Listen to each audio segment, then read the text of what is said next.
चलिए आइए देखिए, आज हम लोग को जो है वो स्थानीय स्वशासन के बारे में बात करना था। स्थानीय स्वशासन, ठीक है। इसी को आप क्या कहते हैं? इसी को आप कहते हैं पंचायती राज व्यवस्था, ठीक है। देखिए, अगर हमसे कोई पूछे कि वास्तव में स्थानीय स्वशासन किसे कहते हैं या क्या होता है, ठीक है, तो आप ध्यान रखिएगा, स्थानीय स्वशासन में सब कुछ स्थानीय हो जाता है। इसका मतलब जब स्थानीय लोगों द्वारा स्थानीय मुद्दों पर स्थानीय प्रतिनिधियों द्वारा स्थानीय संसाधनों का प्रयोग करके शासन व्यवस्था स्थापित किया जाता है, तो उसी को हम क्या कहते हैं? पंचायती राज व्यवस्था कहते हैं। तो ज्यादा ही स्थानीय आ गया ना। तो सबसे पहली चीज समझिए कि यहाँ पर क्या कहने का प्रयास किया जा रहा है। जब हम लोग पंचायती राज व्यवस्था या स्थानीय स्वशासन की बात करते हैं, तो देखिए स्थानीय स्वशासन में क्या होता है? स्थानीय लोग होते हैं, ठीक है। स्थानीय लोग का मतलब एक उदाहरण समझते चलते हैं। जैसे मान लेते हैं कहीं पर क्या है, ग्राम प्रधान का चुनाव हो रहा है, ग्राम प्रधान का चुनाव हो रहा है, ठीक है। आगे हम लोग चर्चा करेंगे कि भारत में किस तरह से जो ग्राम पंचायत और नगर पालिका जो है स्थानीय स्वशासन के आधार निर्धारित किए गए हैं। ग्रामीण पृष्ठभूमि में ग्राम पंचायत होता है, जबकि शहरी पृष्ठभूमि में क्या होता है? नगर पालिका या नगर पंचायत होता है, ठीक है। तो देखिए यहाँ पर क्या है, हम एक उदाहरण के तौर पे आप लोगों को बताने के लिए कह रहे हैं कि मान लेते हैं कहीं पर क्या है, ग्राम प्रधान का चुनाव हो रहा है। अब सबसे पहली चीज क्या है कि ग्राम प्रधान में जो अपना मतदान कर रहे हैं वो स्थानीय लोग होते हैं। स्थानीय लोगों द्वारा क्या है, अब मुद्दे भी स्थानीय होते हैं।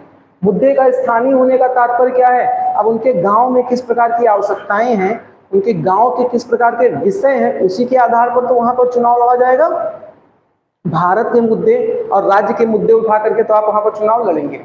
इसका मतलब मुद्दा भी जो होगा वो स्थानीय होगा, जिस क्षेत्र में प्रशासन की बात कर रहे हैं। तीसरा क्या होगा?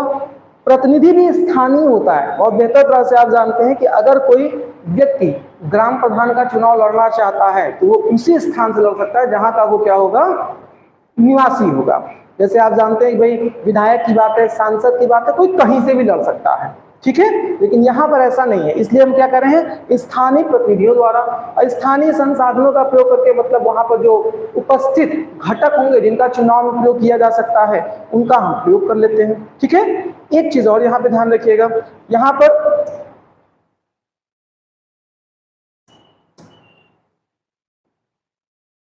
चाहे तो एक और शब्द का प्रयोग कर सकते हैं, स्थानीय निर्वाचन प्रक्रिया द्वारा, ये भी आप कह सकते हैं, ठीक है। लेकिन फिलहाल एक समझने का विषय था, इसलिए ये जरूरी कि आप कितना स्थानीय वहां पर उठाकर ला रहे हैं। समझने का मतलब हो गया कि स्थानीय स्वशासन किसे कहते हैं? मुख्य रूप से जब स्थानीय लोगों द्वारा स्थानीय प्रतिनिधियों का चुनाव करके वहां पर शासन स्थापित किया जाता है, अर्थात वहां पर जो शासन होगा उसका कार्यभार संचालित करने की व्यवस्था को जन्म दिया जाता है, सृजन किया जाता है, तो उसी को हम लोग क्या कहते हैं? स्थानीय स्वशासन कहते हैं, ठीक है। अब ध्यान रखिएगा, अगर हम लोग कहें कि ये स्थानीय स्वशासन जो है, तो जैसा मैंने बताया, थोड़ा सा अगर समझ लेंगे तो बेहतर होगा कि भारत में क्या है, अगर हम लोग स्थानीय स्वशासन के पृष्ठभूमि की बात करें, स्थानीय स्वशासन के पृष्ठभूमि की, तो भारत में क्या है? एक आप देखते हैं ग्रामीण पृष्ठभूमि है, ग्रामीण पृष्ठभूमि है, और दूसरी क्या है? शहरी पृष्ठभूमि है। अगर हम लोग ग्रामीण पृष्ठभूमि की बात करते हैं तो ग्रामीण पृष्ठभूमि में आके क्या होता है? यहां पर होता है जिसे आप कहते हैं ग्राम पंचायत। ग्रामीण पृष्ठभूमि में ग्राम पंचायत क्या है, ये आपका स्थानीय सुशासन माना जाता है, ठीक है। जबकि शहरी पृष्ठभूमि में क्या है, तो यहाँ आपको नगर पालिका, नगर पंचायत या नगर परिषद की व्यवस्था देखने को मिलेगी। ये डिपेंड करता है, हम लोग आगे जब चर्चा करेंगे तो वहां डिपेंड करता है कि आबादी कितनी है। ये आबादी के आधार पर उसको नगर पालिका, नगर पंचायत या नगर परिषद की संज्ञा दी जाती है, ठीक है। तो कुल मिलाकर के ये बात अब यहाँ पर निकल के आ रही है कि स्थानीय स्वशासन दो आधार पर चलता है, एक ग्रामीण पृष्ठभूमि में और एक शहरी पृष्ठभूमि में, ठीक है। अब अगर हम लोग इसको दूसरे संदर्भ में देखें तो वास्तव में ये जो स्थानीय स्वशासन है, स्थानीय स्वशासन, इसका उद्देश्य क्या है, इसका उद्देश्य क्या है। तो स्थानीय स्वशासन का दो उद्देश्य है। एक है जिसे आप कहते हैं सत्ता का विकेंद्रीकरण, सत्ता का विकेंद्रीकरण, ठीक है। और दूसरा जिसे आप कह सकते हैं कि लोगों की सहभागिता को बढ़ाना। यही जो आप सत्ता का विकेंद्रीकरण कह रहे हैं, इसी को आप चाहें तो यहां पर लोकतांत्रिक विकेंद्रीकरण भी कह सकते हैं। आइए इसे समझते हैं, ये क्या है। देखिए, जब हम लोग सत्ता का विकेंद्रीकरण कहते हैं तो सत्ता का स्तर किससे होता है, शासन से होता है। और शासन जितने चरणों में बटा होता है, माना जाता है कि उतना ही ज्यादा सत्ता का विकेंद्रीकरण हो रहा है, जो कि एक लोकतांत्रिक राज्य के लिए बेहतर होता है, क्योंकि सत्ता कई स्तरों पर बटी होती है। जैसे भारत के संदर्भ में अगर हम लोग बात करें तो यहाँ पर क्या है, सत्ता का 3 स्तर है। एक जहां पर आप देखते हैं केंद्र सरकार होती है, दूसरा जहां पर आप देखते हैं प्रांतीय सरकार होती है,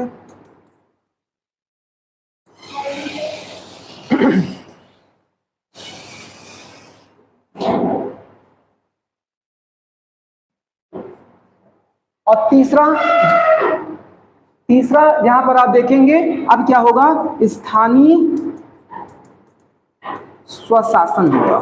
और हम लोग स्थानीय स्वशासन की बात करें तो कहीं ना कहीं क्या होगा, प्रत्येक व्यक्ति का जो स्थानीय क्षेत्र होगा वो कैसा होगा, 2 ही पृष्ठभूमि में हो सकता है, या तो वो नगर में रह रहा होगा या तो वो ग्राम में रह रहा होगा। इसका मतलब या तो उसका जो स्थानीय स्वशासन होगा वो क्या होगा, नगरीय होगा, या तो वो ग्रामीण होगा। वहीं दूसरे संदर्भ में अगर हम बात करें तो लोकतांत्रिक विकेंद्रीकरण का कई बार आप लोग समझ चुके हैं कि चीजों को क्या करना, बांटना, ठीक है। तो हम लोग लोकतांत्रिक विकेंद्रीकरण की बात करते हैं तो आप जानते हैं कि लोकतंत्र है, और लोकतंत्र आप जानते हैं जहां पर क्या होता है, जनता द्वारा शासन किया जाता है। अब जनता को शासन में जितने चरणों में भागीदारी करने की अवसर प्रदान किया जाएगा, आप कह सकते हैं कि उतना ही ज्यादा लोकतांत्रिक विकेंद्रीकरण हो रहा है, क्योंकि अब यहाँ पर जनता को अपने स्तर पर लोगों को या अपने प्रतिनिधियों को चुनने के कई चरण दिखाई दे रहे हैं। केंद्र सरकार के स्तर पे वो अलग चुनाव कर सकता है, प्रांतीय स्तर के सरकार के लिए वो अलग लोगों का चुनाव यानी प्रतिनिधियों का चुनाव कर सकता है, और अपने स्थानीय स्तर पर वो अलग प्रकार के प्रतिनिधियों का चुनाव कर सकता है। तो ज्यादा से ज्यादा उसको क्या है, लोकतांत्रिक प्रक्रियाओं में सहभागिता के लिए बढ़ावा मिल रहा है, ठीक है। और वहीं दूसरी तरफ लोगों की सहभागिता कैसे हो रही है, तो लोगों की सहभागिता लोकतंत्र में ये प्रतिनिधि के रूप में हो रही है, प्रतिनिधि के रूप में। कल्पना करके देखिए, अगर केवल और केवल संघीय सरकार की व्यवस्था होती तो ऐसे में हमारे पास कितने जनप्रतिनिधि हो सकते थे, केवल 543 जनप्रतिनिधि होते, और इन्हीं 543 लोगों के द्वारा क्या है, पूरा लोकतांत्रिक शासन व्यवस्था चल रहा होता। लेकिन आपने प्रांतीय स्तर पर भी देखा है, इसकी वजह से क्या है, अब लोगों का जो प्रतिनिधित्व है एक विधायक के रूप में बहुत ज्यादा अधिक संख्या में हो गया। और वहीं जब लोग स्थानीय स्वशासन पे जाते हैं तो अब इनकी संख्या और भी ज्यादा बढ़ेगी। तो इस तरह से क्या हो रहा है, लोगों की अगर आप सहभागिता देखेंगे तो सबसे कम आपको कहां दिखाई देगा, सबसे कम आपको संघीय व्यवस्था में दिखाई देगा, क्योंकि वहां सीटों की संख्या सबसे कम है। उससे ज्यादा आपको कहां दिखाई देगा, उससे ज्यादा आपको प्रांतीय व्यवस्था में दिखाई देगा, क्योंकि वहां पर जो सदस्यों की संख्या प्रतिनिधि के रूप में चुने जाते हैं वो और ज्यादा है। सबसे ज्यादा कहां दिखाई देगा, स्थानीय स्वशासन में दिखाई देगा। तो इस तरह ज्यादा से ज्यादा लोगों की सहभागिता बढ़ रही है, ठीक है, लोकतंत्र के शासन में। तो फिर से यहाँ पे देख लीजिए, अगर कोई आपसे पूछता है कि भाई जो स्थानीय स्वशासन है उस स्थानीय स्वशासन का उद्देश्य क्या है, तो आप उसको दो ही चीज बताइएगा। एक कह सकते हैं कि सत्ता का विकेंद्रीकरण करना, या हम कहें लोकतांत्रिक विकेंद्रीकरण। दूसरा, जन सहभागिता को बढ़ाना। जन सहभागिता को बढ़ाने का तात्पर्य क्या है कि लोगों का ज्यादा से ज्यादा शासन की व्यवस्था में सहभागी होना, ठीक है। अब देखिए यहां पर अगर हम लोग थोड़ा सा जो स्थानीय स्वशासन है इसके विचारों पर, कि भारत में स्थानीय स्वशासन के विचार किस रूप में निकल करके आए हैं, तो इसका सबसे बड़ा श्रेय किसको जाता है, इस सबसे बड़ा श्रेय जाता है गांधी जी को। गांधी जी ने क्या कहा था, तो गांधी जी ने कहा था कि वास्तव में केंद्र में बैठकर किसी राज्य का शासन चलाना ये एक आदर्श लोकतंत्र नहीं है, बल्कि आदर्श लोकतंत्र की स्थापना स्थानीय स्वशासन अर्थात बिल्कुल ग्रामीण स्तर पर लोगों द्वारा शासन की व्यवस्था से स्थापित होता है। असलन इसका मतलब कि केवल केंद्र में बैठ करके आप पूरे भारत में शासन की व्यवस्था स्थापित करें, शासन का संचालन करें, ये लोकतंत्र नहीं है। लोकतंत्र जमीन पे उतर करके लोगों की आवश्यकताओं और लोगों के प्रतिनिधि के रूप में राज्य व्यवस्थाओं को संचालित करना है। इसके लिए किसकी आवश्यकता पड़ती है, इसके लिए आपको स्थानीय स्वशासन की आवश्यकता पड़ती है, ठीक है। वहीं दूसरे शब्दों में देखें तो और भी कई लोग हैं जिन्होंने इसको लेकर के, स्थानीय स्वशासन के महत्व को लेकर के खास तौर से एक आदर्श लोकतंत्र में अपने अपने विचार प्रस्तुत किए हैं, ठीक है। जिसमें अब्राहम लिंकन, ठीक है, अमेरिकी प्रेसिडेंट अब्राहम लिंकन, इन्होंने अपना एक विचार प्रस्तुत किया था। क्या बताया था कि जनता द्वारा जनता के लिए शासन ही क्या है, वास्तव में लोकतंत्र है। जनता का शासन लोकतंत्र है। किसके माध्यम से हो रहा है, जनता के द्वारा हो रहा है। किस तरीके से हो रहा है, मतलब किस उद्देश्य से हो रहा है, जनता के लिए हो रहा है। इसका मतलब जनता का, यानी यहां पर आप क्या कर रहे हैं, मतदान कर रहे हैं। जनता का लोकतंत्र में शासन है, लेकिन किसके द्वारा हो रहा है, जनता द्वारा हो रहा है। इसका मतलब किसके द्वारा हो रहा है, प्रतिनिधि द्वारा हो रहा है।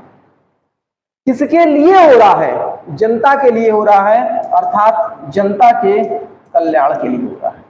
तो कहीं ना कहीं ये जो अब्राहम लिंकन का ये स्टेटमेंट है, ये भी क्या है, ये स्थानीय स्वशासन के विचारों को इंगित करता है, ठीक है। स्थानीय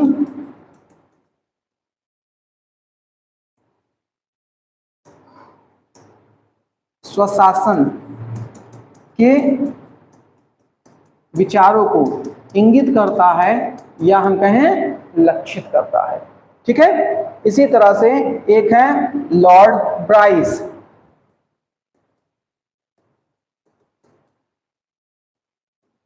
इन्होंने स्थानीय स्वशासन को क्या कहा, इन्होंने स्थानीय सुशासन को लोकतंत्र की पाठशाला कहा। लोकतंत्र की पाठशाला कहा। ठीक है, तो अभी तक हम लोगों ने क्या क्या बात किया? सबसे पहले बात किया कि वास्तव में ये स्थानीय सुशासन होता क्या है, लोकल सेल्फ गवर्नेंस होता क्या है। ठीक है, तो इसमें आपने देखा कि जब स्थानीय लोगों द्वारा स्थानीय मुद्दों पर स्थानीय प्रतिनिधियों का चुनाव करके स्थानीय शासन की व्यवस्था स्थापित की जाती है, तो उसी को हम लोग क्या कहते हैं? स्थानीय स्वशासन बोलते हैं। ठीक है, इसका उद्देश्य क्या है? इसका उद्देश्य है लोकतांत्रिक विकेंद्रीकरण, अर्थात दूसरे शब्दों में कहें तो सत्ता का या शासन का विकेंद्रीकरण। ठीक है, इसके अलावा दूसरा काम क्या है? जनता की सहभागिता बढ़ाना। जनता का काम सिर्फ मतदान करके किनारे होना नहीं है, बल्कि बड़ी संख्या में शासन के रूप में अपने आप को स्थापित करना है। ठीक है, और इस तरह से आपको बताया कि तीनों चरणों में जब हमारे क्या क्या होता है, प्रतिनिधि के चुनाव का मौका मिलता है तो प्रतिनिधियों की संख्या लगातार बढ़ जाती है और समस्त प्रतिनिधि कहीं ना कहीं शासन के किसी न किसी अंग में जाकर फिट बैठ रहे हैं। ठीक है, इसके अलावा फिर आपने देखा कि जो स्थानीय स्वशासन है उसके विचारक कौन कौन रहे हैं। तो अगर हम लोग भारतीय पृष्ठभूमि से बात करते हैं तो गांधी जी जो स्थानीय स्वशासन है उसके बहुत बड़े समर्थक रहे, क्योंकि उनका हमेशा मानना था कि एक स्थानीय जो एक आदर्श लोकतंत्र होता है वो गांव गांव में लोगों के शासन के अधिकार से स्थापित होता है, न कि केंद्र में बैठकर संता के संचालन से। ठीक है, उसके अलावा अब्राहम लिंकन थे जिनका एक स्टेटमेंट है जनता द्वारा जनता के लिए शासन। इसमें भी कहीं ना कहीं स्थानीय सुशासन के महत्व को लक्षित किया जा रहा है। ठीक है, और इसके अलावा फिर आपने लॉर्ड राइस को ही देख लिया तो उन्होंने तो सीधे बता दिया कि वास्तव में अगर लोकतंत्र की कोई पाठशाला है जहां पर लोकतंत्र को सीखना है तो वो क्या है? वो है स्थानीय स्वशासन। ठीक है, अब हम लोग देखते हैं स्थानीय स्वशासन का इतिहास।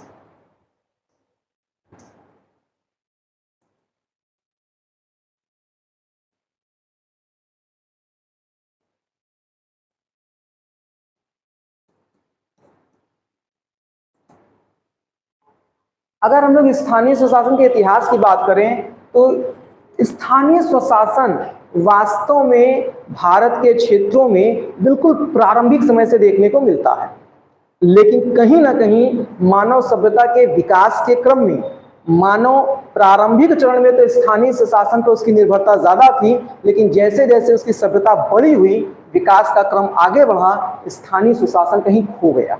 ठीक है, और इसको आप बेहतर तरह समझ पाएंगे कि अगर हम लोग वैदिक काल से बात करते हैं, वैदिक काल, तो वैदिक काल के समय भी आपने देखा था कि जब मानव का जीवन एक कबीलाई समूह के रूप में होता था तो वहां पर क्या होता था? वहां पर जो प्रत्येक निर्णय होता था वो लोगों की सहभागिता से होता था। ठीक है, और उसमें आपने देखा था कुछ हम लोग जो जैसे कुछ संस्थाओं के बारे में बात करते हैं, जैसे उसमें आपने सभा को देखा था, समिति को देखा था, विदत को देखा था, गण को देखा था, और देखा था कि इसमें क्या था, ये जो मतलब संस्थाएं हुआ करती थी इसमें जो वहाँ के लोकल लोग होते थे वो भी पार्टिसिपेट करते थे, अपने विचार प्रस्तुत करते थे, और उन्हीं के विचारों के पश्चात अंततः फिर क्या होता था? कोई विधि का निर्माण होता था, अर्थात कोई विधायिका बन के तैयार होती थी, और कार्यपालिका के रूप में भी उन्हीं के द्वारा निर्णय लिया जाता था।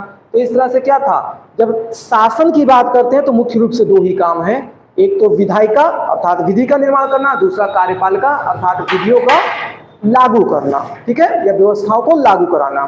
तो कहीं ना कहीं वो एक लोकल या कह सकते हैं स्थानीय सहभागिता के द्वारा ही होता था। ठीक है, उसके बाद हम लोग थोड़ा और आगे बढ़े तो हम लोग जब महाजनपद काल की बात करते हैं,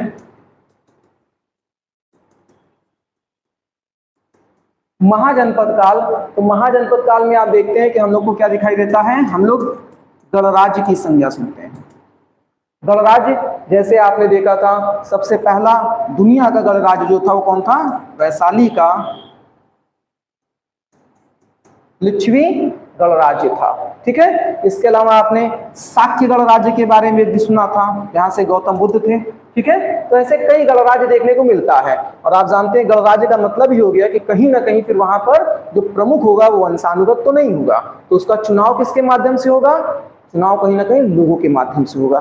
तो यहाँ पर भी क्या है, चूंकि बहुत बड़ी इकाई नहीं हुआ करती थी, अभी भी आप देखेंगे तो महाजनपद क्या था, कोई आज के संदर्भ में एक राष्ट्र की अवधारणा नहीं थी, ना कोई बहुत बड़ा साम्राज्य हुआ करता था। ठीक है, तो आप देखेंगे मतलब वर्तमान के स्तर पे हम लोग देखें तो कुछ जिला मिला करके एक महाजनपद बन जाता था। तो वहां पर भी क्या था, ऐसा नहीं है कि केवल उसके एक प्रमुख के चुनाव हो रहा है, बल्कि इसके अलावा इसकी सहायता के लिए कुछ संस्थाएं, जैसे हम लोग आज के समय मंत्री परिषद देखते हैं, तो वो भी तो कहीं ना कहीं प्रतिनिधि ही हैं जिनका चुनाव करके उनको रखा जा रहा है। ठीक है, तो कुल मिलाकर के यहाँ पर भी स्थानीय स्वशासन हमको देखने को मिलता है, प्राचीन काल से आपको देखने को मिल रहा है। ठीक है, धीरे धीरे व्यवस्थाओं ने क्या किया, राजशाही व्यवस्था ने जन्म ले लिया। और फिर आप देखते हैं कि जैसे ही मगध का उत्कर्ष हो रहा है और एक बार भारत में क्या हो रहा है, फिर जैसे जैसे आप देख रहे हैं कि राजशाही व्यवस्था मजबूत होता जा रहा है, वैसे वैसे स्थानीय सुशासन कमजोर पड़ता चला जा रहा है। ठीक है, अब मुख्य रूप से हम लोग को देखना है कि आधुनिक समय में जो स्थानीय सुशासन आ रहा था, तो आधुनिक समय का कालखंड हम लोग ब्रिटिशर्स के बाद से मानते हैं। फिर हम लोग देखते हैं कि स्वतंत्र भारत में किस प्रकार से स्थानीय सुशासन को वर्तमान के स्वरूप में ला करके समय के साथ साथ स्थापित किया गया है। ठीक है, तो इसके लिए सबसे पहले देखते हैं हम लोग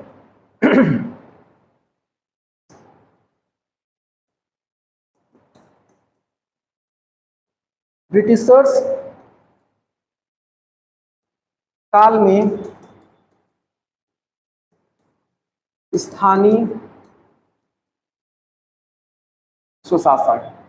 ठीक है, तो अगर हम लोग ब्रिटिशर्स काल में स्थानीय सुशासन देखें तो इसकी हमको एकदम प्रारंभिक झलक जो देखने को मिलती है वो लगभग 1882 में देखने को मिलती है। ठीक है, और इस समय कौन था, तो इस समय वायसराय हुआ करते थे लॉर्ड रिपन। ठीक है, लॉर्ड रिपन ने क्या किया था, स्थानीय सुशासन, स्थानीय स्वशासन को विकसित करने के लिए व इसको मजबूत करने के लिए इन्होंने क्या किया था, एक प्रस्ताव प्रस्तुत किया था, एक प्रस्ताव, एक बिल लेकर के आए थे। ठीक है, और इसी वजह से क्या है, लॉर्ड रिपन को क्या माना जाता है, लॉर्ड रिपन को ये जो प्रस्ताव लेकर के आए थे ना, इसे स्थानीय सुशासन का, स्थानीय स्वशासन का मैग्ना कार्टा कहा जाता है। मैग्ना कार्टा पर कई बार हम लोगों ने चर्चा कर लिया है कि मैग्ना कार्टा वास्तव में होता क्या था। ठीक है, और लॉर्ड रिपन को क्या कहा जाता है, तो इन्हें स्थानीय स्वशासन का जनक कहा जाता है। ये बहुत महत्वपूर्ण पॉइंट है, यहाँ से 2 पॉइंट तो हमेशा ध्यान रखिएगा कि ब्रिटिशर्स काल में सबसे पहले स्थानीय सुशासन की दिशा में, अर्थात बिल्कुल एकदम निचले स्तर पर उतर करके शासन कैसे स्थापित किया जाए उसको ले करके, या कैसे लोगों के लिए बेहतर सुविधाएं, भाई शासन का मतलब क्या है कि लोगों के लिए आप कितनी बेहतर सुविधाएं उपलब्ध करा पा रहे हैं, किसके द्वारा, शासक वर्ग के द्वारा। ठीक है, तो स्थानीय सुशासन में जो है ऐसा नहीं है, जब लोग प्राचीन काल पढ़ते हैं, भाई हर खंड को नहीं ना पढ़ा जा सकता है, नहीं, अगर आप मौर्य काल पढ़ेंगे तो मौर्य काल में भी आपने देखा था कि स्थानीय स्तर पे क्या था, जो नगर हुआ करते थे, नगर के लिए वहां पर क्या था, वहां पर मतलब 6 समितियां बनी हुई थी, प्रत्येक समिति में क्या होते थे, 5 सदस्य होते थे, और हर समिति के द्वारा सदस्यों के अपने कुछ कार्यभार होते थे, तो वो भी स्थानीय स्तर पर ही जा रहा था। ठीक है, तो अलग अलग कालखंडों में आपको अलग अलग महत्व देखने को मिलेगा उसका। तो यहाँ पर कुल मिलाकर के ध्यान रखिएगा कि लॉर्ड रिपन स्थानीय सुशासन के जनक कहलाते हैं। 1882 में इनके द्वारा एक प्रस्ताव लाया गया था स्थानीय सुशासन को मजबूत करने या उसको विकसित करने के लिए, और उसे क्या कहा जाता था, स्थानीय सुशासन का मैग्ना कार्टा कहा जाता है। ठीक है, इसके अलावा फिर हम लोग आगे बात करें तो 1907 से 1909 के बीच में एक हब हाउस थे, हब हाउस, इनके द्वारा क्या किया गया था, इनके द्वारा एक विकेंद्रीकरण आयोग का गठन किया गया था, विकेंद्रीकरण आयोग का गठन किया गया था। ठीक है, और विकेंद्रीकरण का अर्थ जानते ही है कि कहीं ना कहीं क्या है, सत्ता को ज्यादा ज्यादा हाथों में, अर्थात शासन व्यवस्था को ज्यादा ज्यादा हाथों में क्या करना, बांटना। ठीक है, अब इसका उद्देश्य क्या था, तो इसका भी उद्देश्य वही था कि स्थानीय जो स्वशासन है उसको कैसे विकसित किया जाए। ठीक है, अब यहां पर आगे अगर हम लोग बात करें तो उसके बाद फिर देखिए 1919 में क्या है, तो आप जानते हैं यहां पर क्या था, जो मतलब जो अधिनियम आया था, कौन सा अधिनियम था, 1919 का अधिनियम कौन सा था, मॉन्टेग्यू चेम्सफोर्ड सुधार अधिनियम। ठीक है, तो यहां पर आपने देखा कि क्या लगा दिया गया था, द्वैध शासन लागू कर दिया गया था। और कई बार हम लोगों ने चर्चा किया, एक बार फिर से थोड़ा सा देख लेते हैं कि यहाँ पर क्या होते थे, दो प्रकार के विषय होते थे। एक विषय जो होता था वो कैसा विषय होता था, आरक्षित विषय होता था, और दूसरा हस्तांतरित विषय होता था।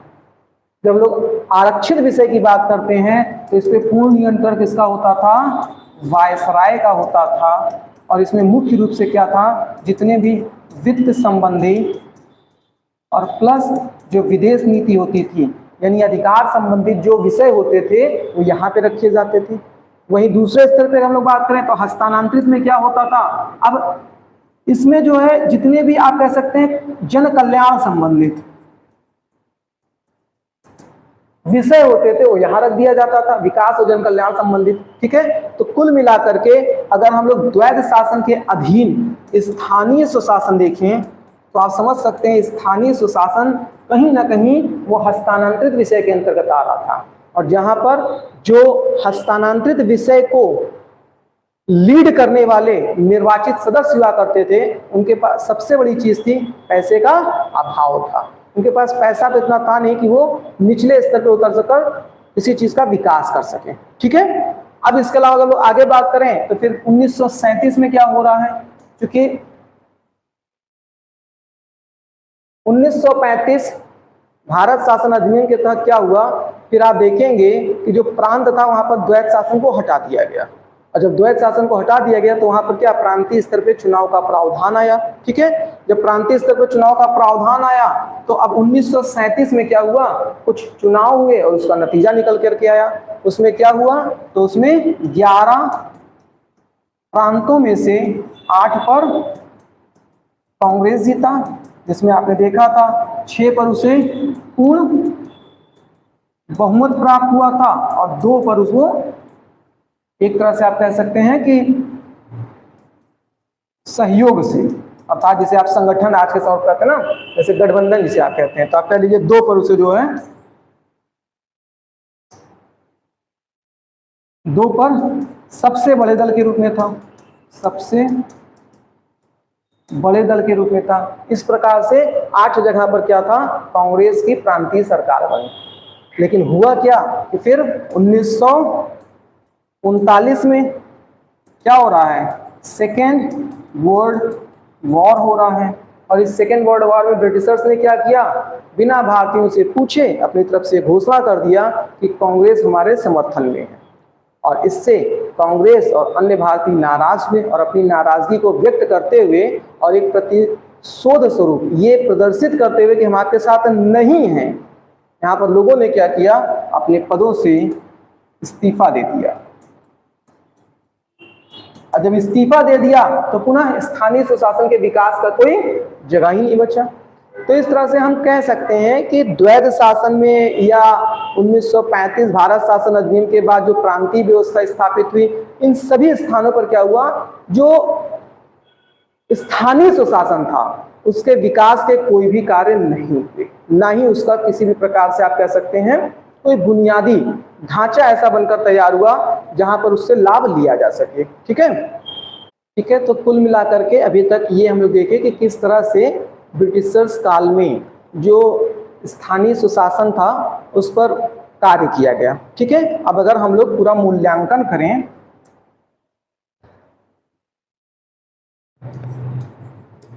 अगर हम लोग मूल्यांकन करें कि ब्रिटिशर्स काल में जो स्थानीय सुशासन था उसका विकास का स्तर क्या रहा और प्लस मूलतः समझिए विकास तो नहीं हुआ, तो उस विकास के न होने का कारण क्या रहा। ठीक है, तो यहाँ पर अगर हम लोग सबसे पहली चीज देखें तो देखिए जो ब्रिटिशर्स द्वारा या हम कहें जो अंग्रेजों द्वारा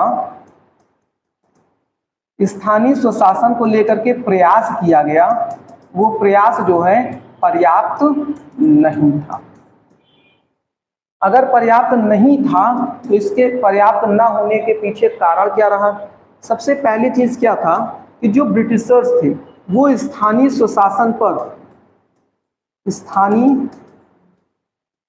स्वशासन में केवल नगर प्रशासन पर बल देना चाहते थे, नगर प्रशासन पर बल। इसलिए स्थानीय स्तर पर स्वशासन में जो थोड़ा बहुत विकास भी हुआ था वो केवल नगरीय प्रशासन में हुआ था। कारण क्या था? क्योंकि इनको लगता था कि जो हमको कर की प्राप्ति होगी, कर की प्राप्ति, उसको देने की क्षमता क्या है? केवल नगर के लोगों में है। और आप समझते हैं प्रशासन का मतलब क्या करेंगे? आप वहां पर लोगों की सुविधाएं बढ़ाएंगे, सड़क होगा, कहीं ना कहीं स्वास्थ्य की मतलब व्यवस्थाएं होंगी, जो व्यापारी वर्ग है उसकी सुरक्षा की व्यवस्थाएं होंगी, और अन्य स्तर पर जो जैसे हम लोग कहते हैं मकान बनता है आप टैक्स देते हैं, सड़क बनता है आप टैक्स देते हैं। इसके अलावा देखते हैं जो हम लोग नगर निगम द्वारा सफाई का कार्य पूरा देखते हैं उसका टैक्स देते हैं। तो कहीं ना कहीं अगर आपके लिए कोई भी स्थानीय स्तर पर व्यवस्था स्थापित की जाती है तो उसके लिए कर का प्रावधान होता है। वही ब्रिटिशर्स को लगता था कि हम किसी भी प्रकार की अगर यहाँ पर क्या करेंगे, व्यवस्था देंगे, प्रशासन देंगे तो हमको कर मिलेगा, जबकि ग्रामीण पृष्ठभूमि में हमको कर नहीं मिलेगा। ठीक है। दूसरे स्तर पर अगर हम लोग बात करें तो आप जानते हैं स्थानीय स्वशासन के विकास के लिए, या हम कहें स्थानीय स्तर पर स्वशासन को स्थापित करने के लिए किसकी जरूरत थी? पैसों के निवेश की आवश्यकता थी, धन लगाना पड़ता। ठीक है। और ब्रिटिशर्स इस पे लगाना नहीं चाहते थे। ठीक है। तो कुल मिलाकर के मुख्य रूप से समझिएगा कि अगर हम लोग मूल्यांकन करते हैं तो ब्रिटिश काल में स्थानीय स्वशासन का विकास नहीं हुआ। जो थोड़ा बहुत भी हुआ वो कहाँ पर हो रहा है? वो नगरीय स्वशासन पर बल दिया गया। कारण क्या था? क्योंकि ब्रिटिशर्स को लगता था कि यहाँ पर जो पैसे का निवेश होगा उसको हम रिटर्न में टैक्स के रूप में या कर के रूप में प्राप्त भी कर लेंगे। ठीक है। जबकि ग्रामीण स्तर पर किया गया निवेश किसी भी प्रकार से उनको लाभ नहीं दे रहा था। और आप जानते हैं कि जो ब्रिटिशर्स काल में पूरा शासन था उस शासन में कहीं पर भी भारत में विकास या भारत की आवश्यकताओं के संदर्भ में नीति निर्माण की प्रक्रिया नहीं थी। उनका मूल उद्देश्य होता था कि कहां से उनको ज्यादा से ज्यादा लाभ प्राप्त हो सकता है। ठीक है।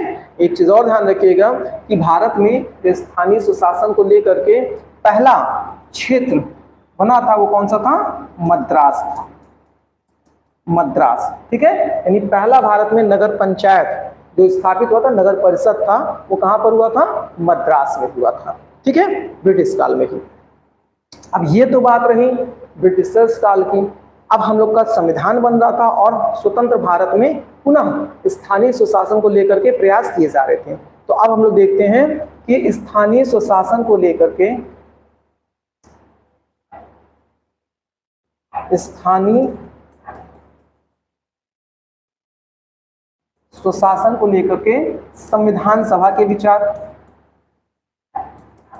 संविधान सभा के विचार, क्योंकि संविधान सभा का जैसा विचार होगा उसी के अनुसार संविधान में इसको स्थान मिलेगा, और जैसा संविधान में स्थान मिलेगा जिस तरह के इस पर विषय रखे जाएंगे वैसा ही क्या होगा, इसको लागू कराने के लिए सरकार के दायित्व बनेंगे। ठीक है। तो अब अगर हम लोग कहें कि स्थानीय स्वशासन पर संविधान सभा के विचार क्या थे, तो यहाँ पर जो संविधान सभा के सदस्य थे वो दो गुटों में बटे हुए थे। दो गुटों में यानी वैचारिक मताभेद के आधार पर, मतलब वैचारिक स्तर पर अलग अलग विचार होने के आधार पर। ठीक है। वैचारिक मतभेद जिसे कहते हैं। इसमें एक जो था वो गांधीवाद से प्रभावित था और दूसरा अंबेडकर जी थे।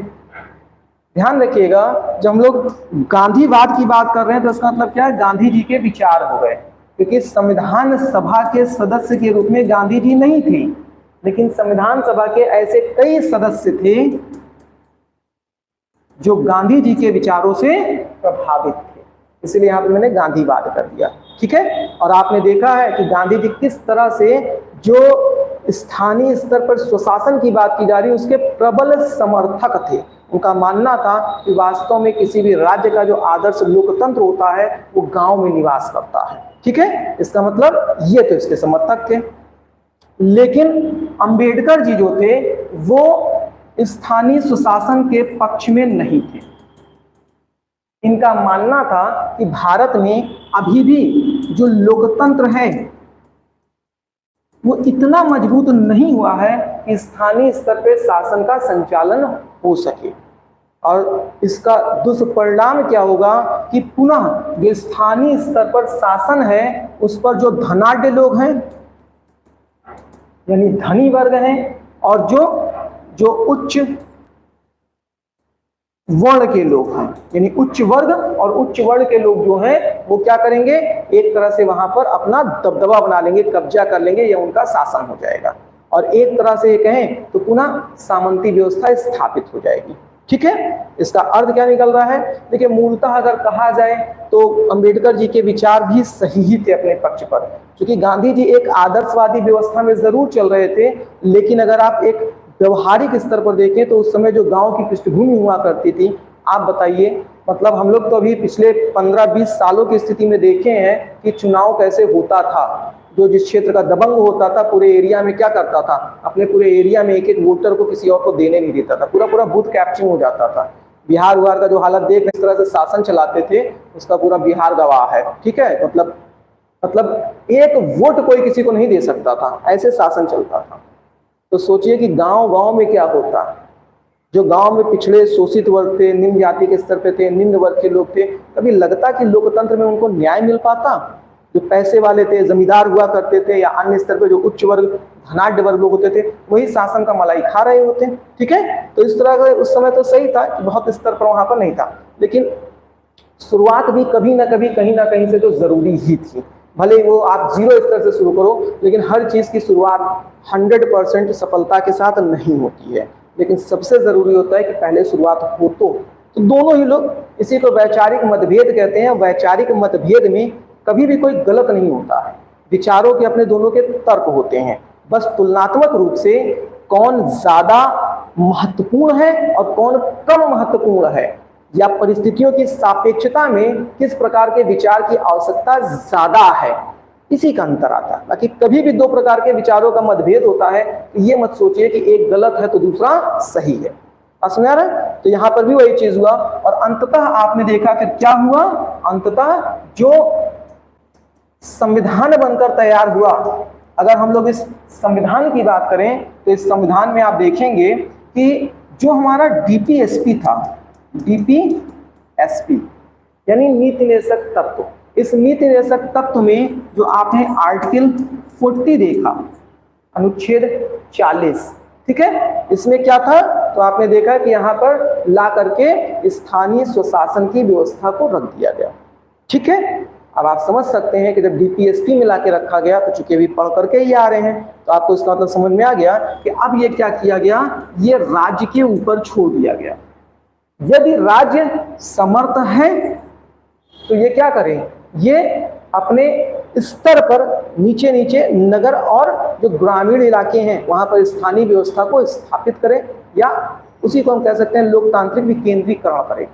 ठीक है, और आप जानते हैं डीपीएसपी में जो भी चीजें हैं वो ना तो न्यायालय में प्रवर्तनीय हैं और ना ही उनको तुरंत लागू करने का प्रावधान था, समय पर जब इसकी आवश्यकता महसूस होगी। ठीक है, अब आगे क्या हुआ, तो भारत अब आजाद हो गया, संविधान लागू हो गया, और अब क्या हो रहा है, भारत में 1952 में, देखिए भारत में आजादी के पश्चात जो जितने भी प्रकार के नीति निर्माण के कार्य होते थे वो किसके द्वारा होता था, योजना आयोग के द्वारा।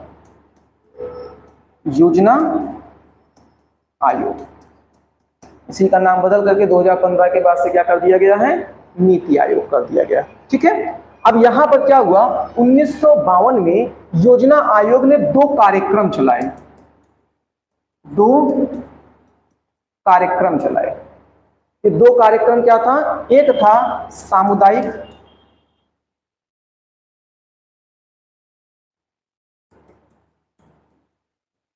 विकास कार्यक्रम, ठीक है। और दूसरा 1953 में था राष्ट्रीय प्रसार सेवा कार्यक्रम।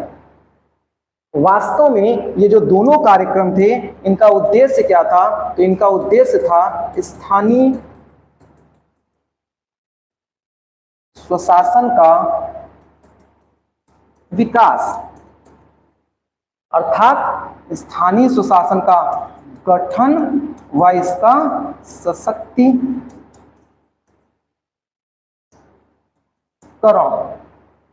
ठीक है। अब इसी के माध्यम से स्थानीय स्तर पर स्वशासन को संचालित किया जा रहा था, ठीक। लेकिन आगे चल के फिर क्या हुआ? तो 1957 में अब एक समिति का गठन किया गया, एक समिति का गठन किया गया। और ये जो समिति था, इसका नाम था बलवंत मेहता समिति। बलवंत मेहता समिति का तात्पर्य क्या है कि ये जो समिति बनी थी, इसके अध्यक्ष कौन थे? अध्यक्ष बलवंत मेहता थे, ठीक है। और ये समिति का गठन किया क्यों गया? नीति आयोग योजना आयोग के द्वारा ही किया गया था। लेकिन इसका गठन किया क्यों गया? तो इसका कार्य क्या था? इसका दो कार्य था। एक तो जो आपने पहले से चलाए जा रहे दो कार्यक्रमों को देखा, कौन कौन सा था? एक था सामुदायिक विकास कार्यक्रम, और दूसरा क्या था? राष्ट्रीय प्रसार सेवा कार्यक्रम। इसका क्या करना था? इसका मूल्यांकन करना था कि भाई ये जो हम लोग कार्यक्रम चला रहे हैं, जो योजनाएं चला रहे हैं, इसके माध्यम से स्थानीय स्तर पे कितना विकास होगा। दूसरा, स्थानीय स्वशासन के विकास व सशक्तिकरण के लिए अपना सुझाव देना, यानी अपनी रिपोर्ट प्रस्तुत करें। दोनों कार्य था। पहले से जो दो कार्यक्रम चल रहे हैं, उस कार्यक्रम के बारे में बताइए कि वो कितनी प्रगति पर है, क्या उसके सकारात्मक पक्ष हैं और क्या नकारात्मक पक्ष हैं। दूसरा क्या था? आप भी अपनी तरफ से सुझाव दीजिए कि कैसे स्थानीय सुशासन को और बेहतर और मजबूत किया जा सकता है, ठीक है। अब बलवंत मेहता समिति ने अपना रिपोर्ट प्रस्तुत किया। बलवंत मेहता समिति, बलवंत मेहता समिति ने अपना रिपोर्ट प्रस्तुत किया। कब प्रस्तुत किया? ये प्रस्तुत किया 1958 में। और इसने जो अपना रिपोर्ट प्रस्तुत किया, उसको फिर क्या हो गया? NDC के तहत क्या हुआ? मान्यता भी मिल गई। अब ये NDC क्या था? National development council. इसका मतलब राष्ट्रीय विकास परिषद। अब ये क्या होता था? तो देखिए, राष्ट्रीय विकास परिषद क्या था? योजना आयोग द्वारा जितनी भी योजनाएं बनाई जाती थी, उन समस्त रिपोर्ट को ला करके NDC के तहत प्रस्तुत किया जाता था। और उसके पश्चात फिर जब ये राष्ट्रीय विकास परिषद द्वारा उस पर मंजूरी दी जाती थी, जिस प्रकार का उस पर संशोधन करके मंजूरी दिया जाए या पूरी तरह से मंजूरी दिया जाए या रद्द कर दिया जाए, अंतरिम निर्णय इसके पास होता था। इसका तो मूलतः हम कहें कि योजना आयोग द्वारा लाई गई किसी भी योजना या रिपोर्ट को अंतरिम जो मंजूरी मिलती थी, वो कहां से मिलती थी? राष्ट्रीय विकास परिषद द्वारा मिलती थी, ठीक है। अब योजना आयोग के द्वारा बलवंत मेहता समिति का गठन हुआ। बलवंत मेहता समिति का उद्देश्य क्या था, क्यों गठित किया गया, वो बताया गया। इसने अपनी रिपोर्ट प्रस्तुत की। जब रिपोर्ट प्रस्तुत की तो वो क्या गया? राष्ट्रीय विकास परिषद के पास गया, और राष्ट्रीय विकास परिषद ने क्या किया? उसकी रिपोर्ट को स्वीकार लिया, ठीक है। अब देखिए इन्होंने रिपोर्ट में क्या किया। तो दो तरह से इनके कार्य थे ना, तो दोनों कार्यों का रिपोर्ट देख लेते हैं। पहले तो जो पहले के दो कार्यक्रम चल रहे थे उसके संदर्भ में इन्होंने अपना रिपोर्ट क्या प्रस्तुत किया, तो इन्होंने बताया कि जो दो प्रकार के कार्यक्रम चल रहे हैं, सामुदायिक विकास कार्यक्रम और प्लस राष्ट्रीय प्रसार सेवा कार्यक्रम, ये दोनों ही अपने उद्देश्यों में क्या रहा है, असफल रहा है, असफल रहा है। इसकी असफलता का कारण क्या था, तो इन्होंने बताया इसकी असफलता के कुछ कारण थे। पहला, राजनीतिक व प्रशासनिक मशीनरी का अत्यधिक हस्तक्षेप। ये सारे लोग क्या करते हैं, अपनी शक्ति का क्या कर रहे थे, दुरुपयोग कर रहे थे। इसका मतलब जैसे मान लेते हैं कहीं पर भी, जैसे मान लेते हैं कोई एक क्षेत्र है, वहां पर 100 करोड़ रुपए आए, 100 करोड़ रुपए। अब ये 100 करोड़ रुपए आए वहां पर क्या करने के लिए, वहां पर स्वास्थ्य की व्यवस्था के लिए। मान लिया कि एक छोटी इकाई के रूप में क्या किया गया, यहाँ पर एक ऐसा तंत्र विकसित कर दिया गया, जैसे सामुदायिक जो आपने विकास कार्यक्रम देखा उसमें कोई ना कोई सदस्य होगा ना, एक राष्ट्रीय प्रसार सेवा कार्यक्रम देखा कोई ना कोई सदस्य होगा ना, प्रशासनिक इकाई के रूप में ही वो सदस्य रहे होंगे। अब उनको काम दे दिया गया कि आप स्थानीय स्तर पे विकास करिए। 100 करोड़ रुपया आया, अब ये रुपया किसके पास आएगा, सबसे पहले उस मंत्रालय के पास आएगा, मंत्रालय के बाद फिर कहाँ जाएगा, फिर उस क्षेत्र के विधायक सांसद के पास जाएगा, सांसद के पास जाएगा, फिर विधायक के पास जाएगा, फिर प्रशासनिक अधिकारियों के पास जाएगा, और सबको अपना अपना कट चाहिए। जो राजीव गांधी बहुत पहले कहते हैं ना कि 100 रुपया पास होता है तो वो केवल 10 पैसा लोगों तक पहुंच पाता है, सबको अपना कट चाहिए। उसके बाद भी यहाँ पर कोई अगर स्वतंत्र रूप से काम करना चाह रहे तो है, ऐसे क्यों कर रहे हो, ऐसे करो। इसका मतलब लोगों के उद्देश्य जन कल्याण के लिए क्या ज्यादा जरूरी है, इससे ज्यादा जरूरी है कि पहले हमारा उसमें कितना जेब भर सकता है। जब हमारा जेब भर जाए और अब जेब में रखने की पैसा ना हो, जेब फटने की स्थिति आ जाए, तब तुम सोच लो कि क्या काम करते हो। इसी को क्या कह रहे हैं, प्रशासनिक मशीनरी या राजनीतिक तत्वों की क्या कर रहे हैं, अत्यधिक हस्तक्षेप। यानी उनको फ्री हैंड नहीं दिया गया कि आपको जितना पैसा दिया जा रहा है, जितनी कार्य की आपको मतलब प्रगति के लिए जिम्मेदारी दी जा रही है, आप स्वतंत्र होकर के करिए, हमको केवल एक रिजल्ट चाहिए कि अच्छा काम हो। ठीक है, तो ये क्या है, ये सबसे बड़ी समस्या बताई। और क्या बताएं, और बताएं कि स्वशासन के विकास की जो चेतना होनी चाहिए उसका अभाव है। लोग सिर्फ नियमों पर, कागजों पर क्या है, वो स्वशासन के विकास के लिए नई नई नीति बना रहे हैं, नए नए कार्य कर रहे हैं, हुआ कुछ नहीं। बहुत स्तर से सोचिए, अभी आप बहुत छोटे स्तर मत जाइए। हम लोग ब्रिटिशर्स को इतना कुछ बोल रहे थे, आप बताइए भारत की आजादी के बाद वाटर टैक्स दिया जाता है, रोड टैक्स दिया जाता है, हाउस टैक्स दिया जाता है, बिजली का बिल दिया जाता है, सड़क पर कचरा तक ऐसे ऐसे ठेला ठेला ठेला ठेला पड़ा रहता था।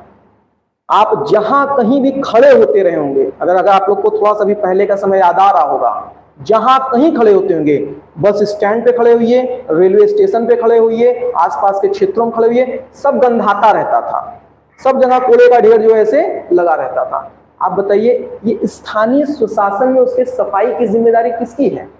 नगर निगम जो आप देखते हैं जिसका कार्य है सफाई करना, वो आज का बना बोर्ड है, भारत की आजादी के साथ बना था। कूड़ा उठाने तक के लोगों के पास फुर्सत नहीं थी, पैसा जो कि आता था। ठीक है, तो अब आप सोचिए, हम ब्रिटिशर्स को तो बहुत कुछ बोल देते हैं, लेकिन अपनी ही व्यवस्थाओं में कितना सुधार हम कर पा रहे हैं। ठीक है, अब दूसरे स्तर पर समझिए इस चीज को कि राष्ट्रीय चेतना का अभाव होने का मतलब क्या होता है। राष्ट्रीय चेतना का मतलब कि आपको इससे मतलब ही नहीं है कि उस क्षेत्र का विकास हो रहा है या नहीं है, लोगों की आवश्यकताओं की पूर्ति हो रही है कि नहीं हो रही है। क्यों? क्योंकि वो हमेशा से रहा है, राजनेता मतलब मलाई खाने का एक सोर्स होता था। मतलब पूरा बचपन से जवानी बीत गया एक ही बात सुनते सुनते, क्या जब ये चुनाव जीत गए हैं अब अगला दर्शन कब होगा, 5 साल बाद होगा। यही तो सुनते सुनते पूरा जीवन हम लोग का बीत रहा है। ठीक है, तो इसका मतलब क्या है, इसी को हम कहते हैं राष्ट्रीय चेतना का अभाव होना। ठीक है, तो कुल मिलाकर के असफलता का तो इन्होंने कई कारण बताया। अब यहाँ पर मुख्य विषय क्या है, अब इन्होंने सुझाव क्या दिया अपना, तो इन्होंने जो सुझाव दिया उसके तहत बताया कि जो स्थानीय स्वशासन है वो 3 स्तर पे होना चाहिए, 3 स्तर का स्थानीय स्वशासन। अब ये जो 3 स्तर का स्थानीय स्वशासन है इसमें क्या है,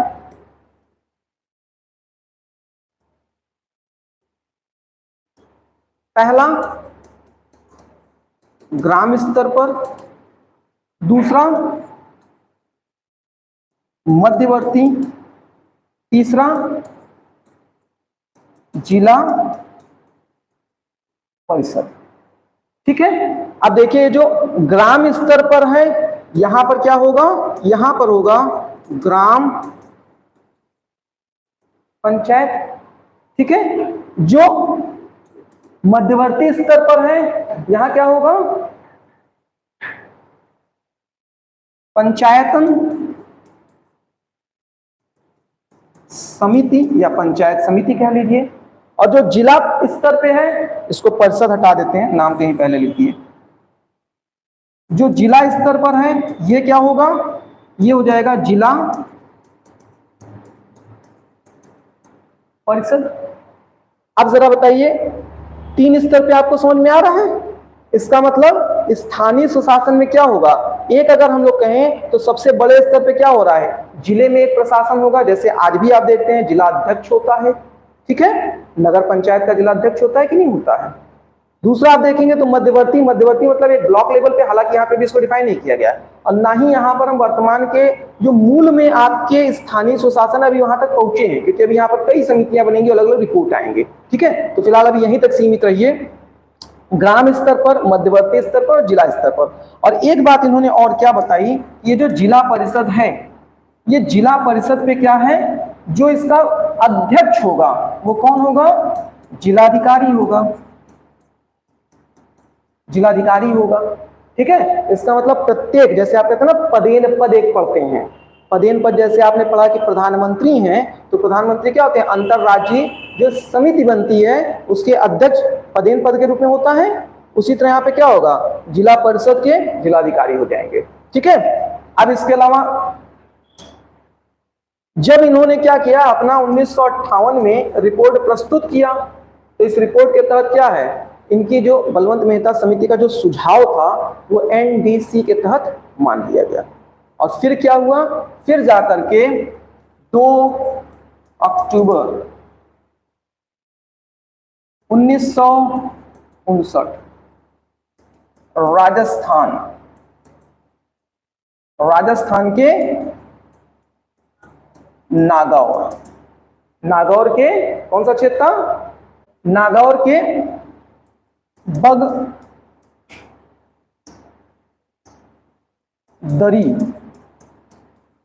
गांव में क्या किया गया, लागू किया गया। बहुत समय तक ये स्थानीय स्वशासन का सबसे पेट क्वेश्चन हुआ करता था कि भारत में सबसे पहले स्थानीय स्वशासन का प्रावधान कहां लागू किया गया, कहां लागू किया, राजस्थान। जिला के स्तर की बात करें नागौर, किस गांव में, बगदरी गांव में। ठीक है, इसके बाद जाकर के फिर 11 अक्टूबर 1959, मतलब ये तो देख ही रहे हैं 2 अक्टूबर है, 2 अक्टूबर की अगर हम लोग बात कर रहे हैं तो ये क्या है, गांधी जी का जन्मदिवस है। तो पहले हम लोगों ने बात किया कि गांधी जी क्या थे, बहुत बड़े पैमाने पर जो पंचायती राज व्यवस्था है उसके गठन और उसकी सशक्तिकरण के पक्षधर थे। तो उन्हीं के सम्मान में क्या है, उन्हीं को समर्पित किया गया और इसीलिए उन्हीं के दिवस पर, जन्म दिवस पर इसको लागू किया जा रहा है। ठीक है, इसके बाद फिर क्या है, 11 अक्टूबर 1959 कहां पर लागू किया गया, आंध्र प्रदेश में लागू कर दिया गया था। ठीक है, तो आंध्र प्रदेश का कौन सा क्षेत्र था, तो आंध्र प्रदेश का महबूब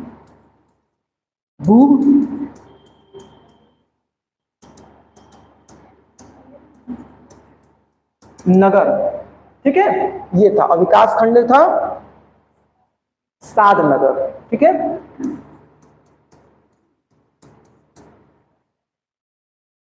आगे क्या हुआ?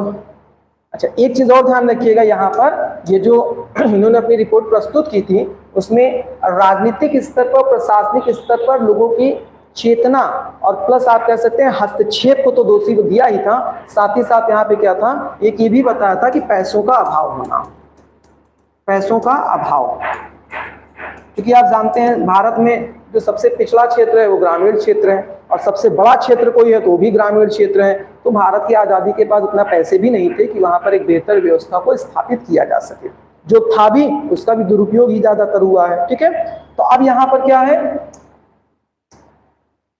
ये व्यवस्था आपको मतलब लागू हो गई 1959, लेकिन आगे क्या हुआ, आगे 1965 तक जाते जाते ये जो स्थानीय स्वशासन की व्यवस्था थी वो दम तोड़ गई, यानी कमजोर पड़ गई। पुनः कारण क्या था, तो कोई नया कारण निकल करके नहीं आएगा, वही राष्ट्रीय चेतना का अभाव प्लस जो राजनीतिक तंत्र हुआ करते थे उनका इस दिशा में एक सही नीति आप कह सकते हैं, जो एक मतलब जो चेतना होनी चाहिए थी, मतलब उससे जो भावनात्मक लगाव होना चाहिए था, उद्देश्य होना चाहिए था, उस सब का अभाव, प्रशासनिक तंत्र का अपनी शक्ति का दुरुपयोग करना प्लस पैसे का अभाव, सारे वही कारण निकल करके आएंगे। ठीक है, अब बलवंत मेहता समिति की एक कमी थी,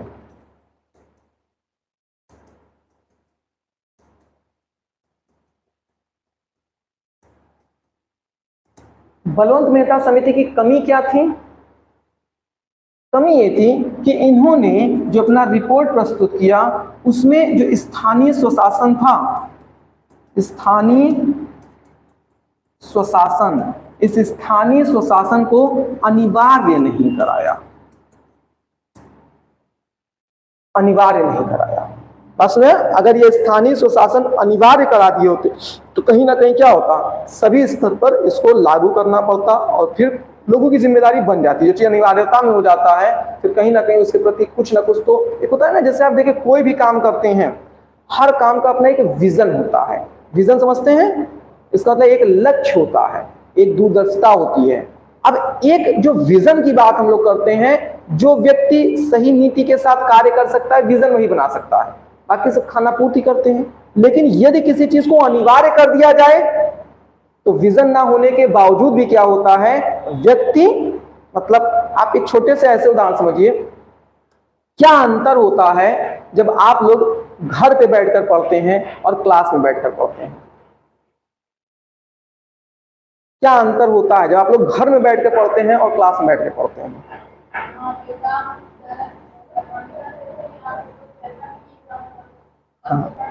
हाँ, और अगर कोई काम नहीं भी करवाने वाला होता है तो भी पढ़ाई कितने शिद्दत के साथ होती है। हर 5 मिनट 10 मिनट पे कुछ नहीं तो मोबाइल देख लिया जाए, एक बार मोबाइल केवल मतलब 10 मिनट में थकान आ गई तो कमर सीधी करने के लिए लेट लिया जाए, होता है। फिर तब तक कहीं किसी की बातचीत सुनाई दे रही है दूर से, तो लगता है लाओ वहां हम भी खड़े होकर बात कर लें। फिर अचानक किसी का फोन आ गया तो लाओ चलो खेलने चले जाए, कोई टीवी चला दिया तो कुछ अच्छा सुनाई दिया तो चलो आप उधर भटक लेते हैं। मतलब क्या आप नहीं चाहते कि पढ़ें, लेकिन या तो वो जुझारूपन हो कि हम सब चीज को त्याग करके बस हम केवल पढ़ने के ही उद्देश्य से काम करेंगे, तो आपका एक विजन होगा, एक दूरदृष्टिता होगी, कार्य करने के पीछे आप उसके आधार को समझ रहे होंगे। एक क्लास होता है, कोई विजन नहीं होगा, कोई दूरदृष्टिता नहीं होगी, फिर भी अनिवार्यता है, बाध्यता है, बैठना है ना, झूले जाएंगे ऐसे ऐसे करके, लेकिन कुछ कर भी तो नहीं सकते, इसलिए जगना ही जगना है ना। और जिस दिन ज्यादा लोग झूलते हैं उस दिन जानते हैं ज्यादा मतलब ज्यादा समझने की कोशिश करते हैं, जितना ज्यादा सर हिलाएंगे उतना ज्यादा हमको लगेगा हम समझ रहे हैं, उतना मतलब नींद से बचना चाह रहे हैं।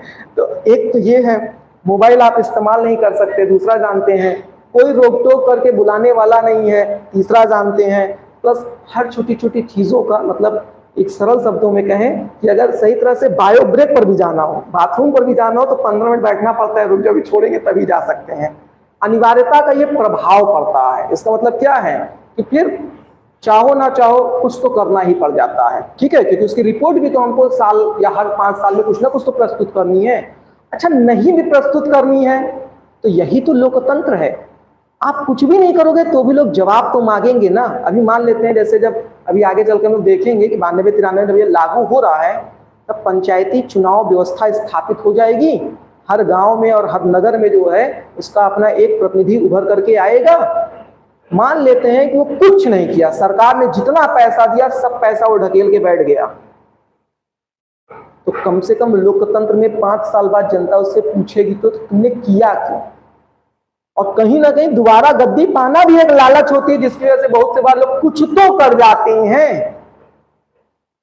मतलब एक लंबा समय आप देखिए तो क्या होता था चुनावी प्रक्रियाओं में, क्या होता था, जैसे जैसे आपका चुनाव नजदीक आता है या आता था, वैसे वैसे क्या होता है, वैसे वैसे जो है योजनाएं बढ़ती चली जाती थी, योजनाएं बढ़ती चली जाती थी। हमेशा कहा जाता था कि सरकार बन रही है, 3 साल तक जाकर आराम से सोएगी, जैसे अंतिम के 2 साल बचेंगे तो धकाधक काम करेगी। क्यों?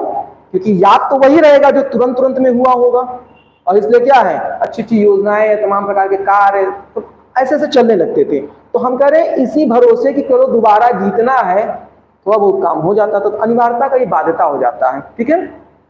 फिलहाल स्थानीय सुशासन जो है, जब आप देख रहे हैं कि लोकतांत्रिक विकेंद्रीकरण की बात कर रहा है, तो एक चीज हमेशा ध्यान रखिएगा कि स्थानीय सुशासन ही वास्तव में लोकतंत्र का मूल आधार है।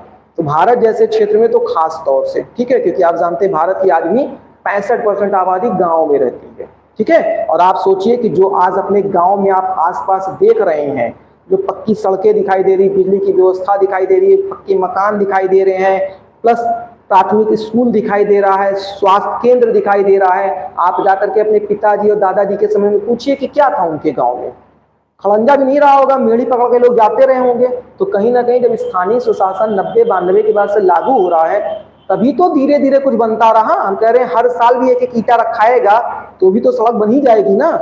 तो उसी का लक्ष्य था कि आज आप इतना विकसित गांव को भी देख रहे हैं। अगर ये स्थानीय सुशासन को अनिवार्य न किया गया होता तो शायद गांव आज भी वैसा होता, क्योंकि जो केंद्र में बैठा है, जो राज्य की राजधानी में बैठा है, उसको गांव से क्या मतलब था।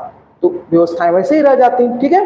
फिलहाल अभी इस पे हम लोग को लंबा चर्चा देखना है, ठीक है, क्योंकि अभी तो इस पे एक ही आपने समिति देखा है, 3 समितियां और बनेंगी, तब जाकर के फिर क्या होगा, आपको देखने को मिलेगा कि अब इसको अनिवार्य किया गया, तब संविधान संशोधन होगा, तब अनुच्छेद ला करके जोड़ा जाएगा, और तब किस अनुच्छेद के तहत क्या कार्य इसमें दिया गया उसको देखेंगे। तो लगभग 2 से 3 दिन क्लास अभी इसमें चलेगी, ठीक है।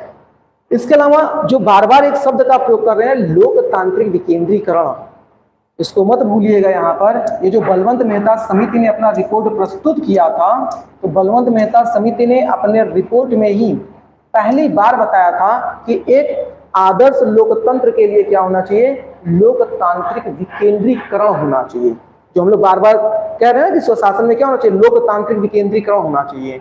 तो लोकतांत्रिक विकेंद्रीकरण शब्द का प्रयोग सबसे पहले कहाँ किया गया है, बलवंत मेहता समिति में किया गया है। इसीलिए लोकतांत्रिक विकेंद्रीकरण के जनक के रूप में कौन जाना जाता है, तो बलवंत मेहता या बलवंत मेहता समिति को भी आप कह सकते हैं, ठीक है। क्लियर है?